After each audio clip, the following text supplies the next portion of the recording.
In head and neck cancer, I think we saw a number of really interesting studies from Tata Memorial looking at pretty straightforward clinical questions that are still unanswered.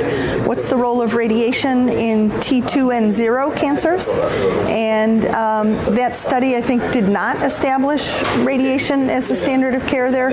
There was an impact on local regional recurrence, didn't translate into disease-free survival or overall survival, and a little bit unusual study in that there was very low grade 3 toxicity from the radiation, so it's a little hard to understand sort of how the radiation treatment planning might have matched up to what we usually do.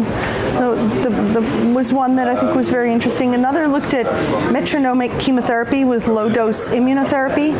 It was compared to a doublet chemotherapy regimen without immunotherapy, so I think that's an obsolete control arm. I don't think that study establishes metronomic chemo plus immunotherapy as a new standard globally. If you're in a place where you'd be prescribing doublet chemotherapy plus immunotherapy, I don't think that addresses that question.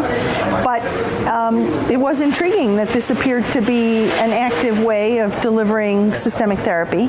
And first of all, probably has enormous implications in low resource settings where patients are not getting immunotherapy as it currently stands. I think second of all, probably opens up a question for us in the US or in Europe where immunotherapy is widely prescribed. Is there a role for looking at dose de-escalation? And then thirdly, I think probably sets up the question of should we be comparing lesser chemo? If we're accepting immunotherapy and we're accepting we're going to give it with chemo, should we be exploring lower doses or metronomic schedules of the chemo?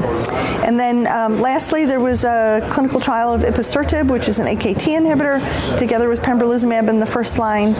Pretty nice response rate of 42%. Looked particularly active in the CPS high patients.